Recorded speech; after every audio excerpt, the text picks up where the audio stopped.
Olá, e continuando então o nosso diálogo franco, prefeito Cury, a região toda assiste à polêmica em torno do Pinheirinho e fica sem entender, né? Eu queria que você falasse a respeito. Pinheirinho, tem gente que diz, mas o que é Pinheirinho? O que está acontecendo, prefeito? Pinheirinho foi, há 7 anos atrás, mais ou menos, um partido político da oposição liderou uma invasão de pessoas que, a grande maioria nem era de São José dos Campos, né, viu de outros estados, para ocupar aquelas uma área... invasões profissionais, então, que ocorreram aí no país inteiro. Eles acreditam em invasão, como eles falaram até para mim, isso, a gente acredita em invasão, e fizeram essa invasão. A justiça demorou muito a fazer os julgamentos disso. Para conceder a reintegração de posse, reintegração. A reintegração não é uma ação nem da prefeitura, é uma ação de quem é o proprietário da área. Quem é o proprietário da área? É uma empresa que é uma massa falida e que administra um juiz, porque ele tem que vender a área depois para poder pagar os credores.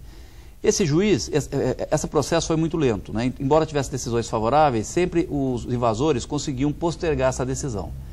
E agora tem uma decisão final desse processo que determina a desocupação da área. Porque no Brasil, tudo que tem propriedade tem dono e, logicamente, determina a desocupação da área. Enquanto o império da lei subsistir, o direito de propriedade está prevalecendo. O que seria mais ou menos previsível, né? Ou seja, isso ia acontecer. Nós imaginávamos que isso acontecesse mais cedo, né? O que acabou acontecendo é que nesse período, eles na verdade incentivaram mais pessoas a ocupar a área. Então você tem hoje muito mais pessoas na área do que tinham à época da primeira invasão. Muitos úteis até, né? A grande maioria, né? Porque você chama as pessoas, fala assim, ó, venham para São José, que tem uma área aqui que todo mundo vai ganhar um terreno para construir uma casa de graça, né? É muito convidativo num país pobre como o Brasil, sendo que São José estava justamente numa política de terminar com as favelas, dando moradia digna a essas pessoas, né? O que eles fizeram foi o seguinte, como eles perceberam que estava acabando, eles falaram, vamos fazer o seguinte, vamos criar uma nova favela para dizer o seguinte, para tirar esse discurso deles de que eles estavam acabando com as favelas. Como eles não conseguiam fazer isso com pessoas de São José, a grande maioria na época da invasão era de fora, né? E logicamente, diga-se passagem, pessoas pobres, pessoas necessitadas, mas também, junto com isso, vão outras pessoas que não são tão pobres assim, né? E que poderiam, na verdade, como qualquer outro cidadão que se esforça, que batalha e que compra a tua casinha ou o teu terreninho para construir a autoconstrução no final de semana, poderia fazer o mesmo caminho. Adotaram um caminho errado e hoje eles estão com um grande problema, que é uma ação na justiça, uma adesão judicial que determina a desocupação da área. E a coisa está correndo ainda, está para ser executada. A prefeitura não é parte nessa ação, né? Porque agora nós estamos aguardando, lógico, a prefeitura vai ter que acabar ajudando de alguma forma, porque você tem pessoas, né? Nós estamos aguardando só a definição da justiça, né? Sobre a data... Para saber o que fazer. Logicamente. As pessoas, né? Nós temos que ajudar, não tem. Agora, solucionar o problema, quem pode solucionar é quem causou o problema, né? Essas pessoas têm que se responsabilizar pelo problema que elas causaram. Prefeito, e agora uma pergunta que eu não poderia deixar de fazer, naturalmente, até porque é notícia na região, muita especulação. O deputado Emanuel deixou a Secretaria de Planejamento do Governo de São Paulo, né? Até por problemas particulares, plenamente compreensíveis. Mas também na esteira disso, comenta-se que ele é o pré-candidato a prefeito do PSDB em São José, já que você não pode se candidatar à reeleição. Isso tem fundamento? Vocês estão programando isso ou não? Vamos lá. Uma pergunta, as pessoas perguntam isso para a gente na rua.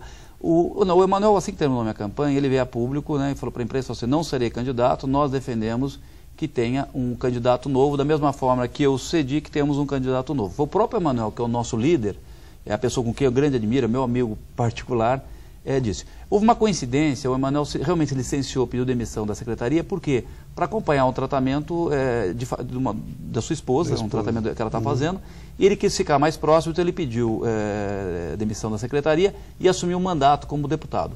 Esse foi o motivo, não teve motivação em relação à eleição. Em relação à eleição, que é a sua pergunta principal, o que nós acordamos com o nosso partido, com nossos aliados, é que o Emanuel e eu, a partir de janeiro, vamos coordenar um processo, né, de consulta à cidade de São José, daquelas pessoas que apoiam o jeito que a gente tem conduzido a cidade, esses 16, os 8 do Emanuel e os 8 que eu estou coordenando, conduzindo, para consultar essas pessoas que nos apoiam, para saber o perfil de pessoas que ela gostaria que continuasse conduzindo a cidade. E a partir disso nós vamos fazer um processo de escolha de um candidato, e esse será o candidato que eu e o Emanuel iremos apoiar nos próximos anos. O grande problema para vocês, na sua colocação, é que se as pessoas transmitirem a vocês que o perfil de pessoa que elas querem é o Emanuel. É natural isso. O Emanuel é uma pessoa tão bacana, né?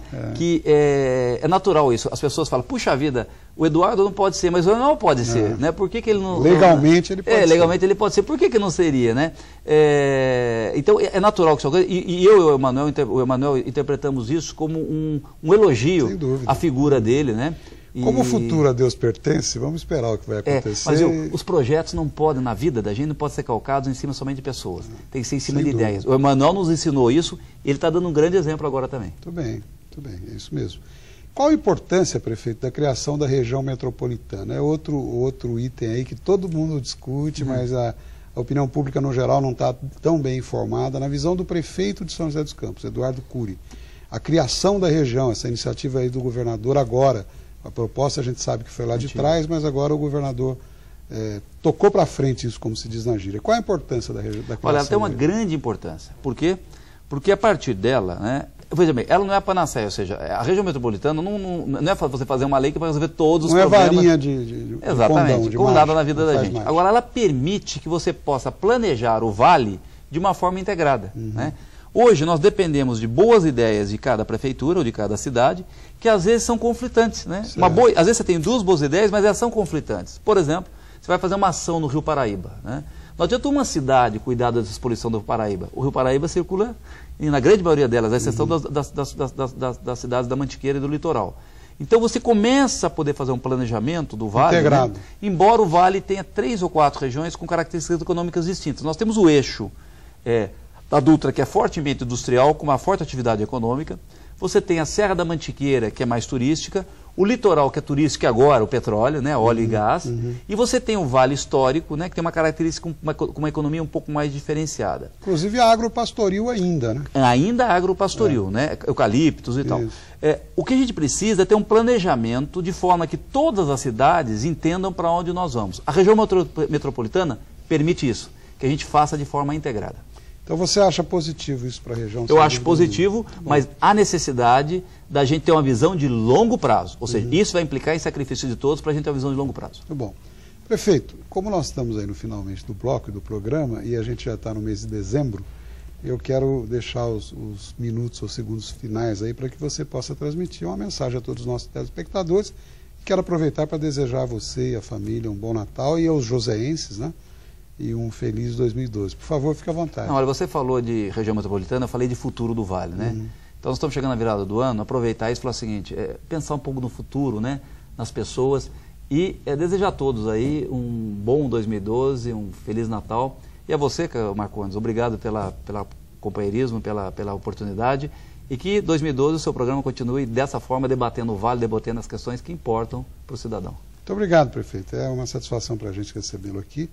Até porque São José dos Campos tem um papel de grande importância na região e a gente sente essa mudança que houve no Vale, né? O nosso antigo Vale das Cidades Mortas de Monteiro Lobato, hoje é uma das regiões mais pujantes do país e a gente espera que administradores responsáveis, como é o caso, continuem oferecendo seus exemplos aí para que a gente possa evoluir. Mais uma vez, muito obrigado, um bom domingo a você. Obrigado a você. Bom domingo aos nossos telespectadores. E sobre o final do ano e o Natal, a gente vai falar ainda em mais programa aí para frente. Mas, de qualquer forma, eu me associo ao prefeito ao desejar um Feliz Natal e um bom Ano Novo a todos, antecipadamente até. Até o próximo domingo, se Deus quiser. Até lá.